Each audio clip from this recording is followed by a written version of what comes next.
బంగ్లాదేశ్ నుంచి ఇంతింత మంది దేశంలోకి సొరబడుతున్నారు, వస్తున్నారు అంటే ఎట్లొస్తున్నారు అని అనుకుంటున్నారు కదా, ఇట్లొస్తున్నారు.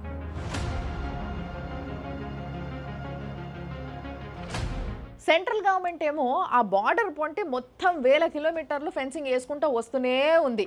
కానీ అక్కడక్కడ ఇంకా ల్యాండ్ ఎక్విజిషన్ జరగలేదు. దానికి స్టేట్ గవర్నమెంట్ అసలు సపోర్ట్ చేస్తలేదు.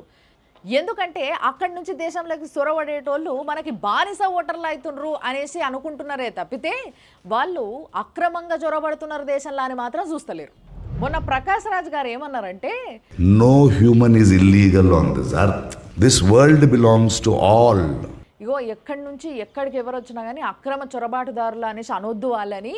ఎందుకంటే భూమి అందరిది, ఎవరు ఎక్కడికైనా పోయి బతకొచ్చు. అట్లా ఎవరన్నా దేశంలోకి వస్తే వాళ్ళని శరణార్థుల్లాగా చూడాలే తప్పితే అక్రమ చొరబాటుదారులు అనొద్దు, అట్లా ఏం లేదు అని అన్నాడు.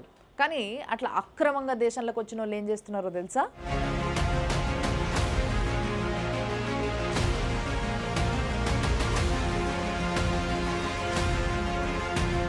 మీరు చూస్తున్న విజువల్ ఉన్నది జనశతాబ్ది ఎక్స్ప్రెస్. ఇది అమృత్సర్ నుంచి హరిద్వార్ పోయే ట్రైను. దీనిపైన దేశ విద్రోహ రాతలు రాస్తున్నారు. చూసిరుగా? ఇగో గిట్లనే వాళ్ళని ఏమనుకుంటా ఊకొని ఏడికైనా రావచ్చు, ఎవరు ఎక్కడైనా బతకొచ్చు అని అంటే, మా ఏరియాలో భారత్ జెండాకి గద్దె కట్టొద్దు, మా ఇంటి ముంగటికెళ్ళి లేదా మా గల్లీలోకి వెళ్ళి విగ్రహాలు పట్టుకపోవద్దు, సౌండ్లు పెట్టొద్దు, ఓ వర్గమోళ్ళు దేశానికి సపోర్ట్గా మాట్లాడొద్దు, పక్క దేశాలని పొగడాలి, భజన చేయాలి. ఇగో ఇట్లాంటివన్నీ అంటారు. మీరు ఏడైనా బతకొచ్చు, ఎవరైనా బతకొచ్చు అన్నారు కానీ ఇదేం బతుకు ఇది?